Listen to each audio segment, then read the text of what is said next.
Taste the Daily.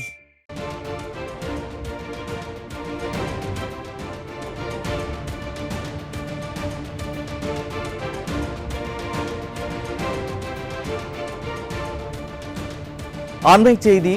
பண்டிகைகளில் சிறப்புமிக்க பண்டிகையாம் தீபாவளி திருநாளை மகிழ்ச்சியுடன் கொண்டாடும் அனைவருக்கும் அதிமுக பொதுச் செயலாளர் எடப்பாடி கே பழனிசாமி தனது உலங்கணிந்த தீபாவளி நல்வாழ்த்துக்களை தெரிவித்துள்ளார். இதுகுறித்த தலைமை செய்தியாளர் ஜெயக்குமாரிடம் கேட்கலாம். வணக்கம் ஜெயக்குமார், கூடுதல் விவரங்களை வழங்கலாம்.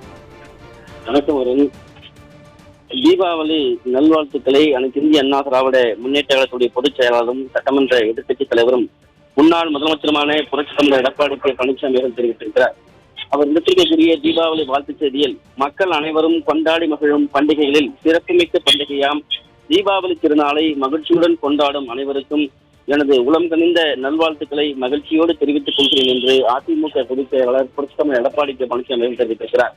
நரகாசுரன் என்னும் கொடிய அசுரனை மகாலட்சுமி துணையுடன் திருமால் அழித்த தினமே தீபாவளி பண்டிகையாக கொண்டாடப்படுகிறது.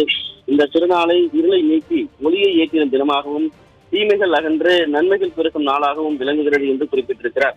இந்த இனிய நன்னாளில் மக்கள் அனைவரும் தங்கள் மகிழ்ச்சியினை வெளிப்படுத்தும் வகையில் தங்களது இல்லங்களை அலங்கரித்து தீபங்களை ஏற்றி வைத்தும் புத்தாடைகளை அணிந்தும் உற்றார் உறவினர்களுடன் பட்டாசுகள் வெடித்தும் இனிப்புகளை பகிர்ந்து உண்டும் உற்சாகத்துடன் குதூகலத்துடன் தீபாவளி பண்டிகையை கொண்டாடி மகிழ்கிறார்கள் என்று தெரிவித்திருக்கிறார். இந்த இனிய திருநாளில் நாடெங்கும் அன்பும் அமைதியும் தழைக்கட்டும், துன்பங்கள் கலைந்து ஒளிமயமான எதிர்காலம் பிறக்கட்டும், வேற்றுமை அகன்று ஒற்றுமை ஓங்கட்டும், அனைவருக்கும் வாழ்விடும் வளமும் நலமும் பெருகட்டும், எல்லா வளமும் இறைவனை பிரார்த்திக்கிறேன் என்று தெரிவித்திருக்கிறார். அனைவருக்கும் புரட்சித் தலைவர் எம்ஜிஆர், புரட்சித் தலைவி அம்மா ஆகியோரது தூய வழியில் இனிய தீபாவளி நல்வாழ்த்துக்களை மீண்டும் ஒரு முறை உரித்தாக்குகிறேன் என்று அனைத்து இந்திய அண்ணா திராவிட முன்னேற்ற கழகத்துடைய பொதுச் செயலாளர் புரட்சித் தமிழர் எடப்பாடி கே பழனிசாமி அவர்கள் தீபாவளி வாழ்த்து செய்தியில் குறிப்பிடப்பட்டுள்ளது குறிப்பிடத்தக்கது.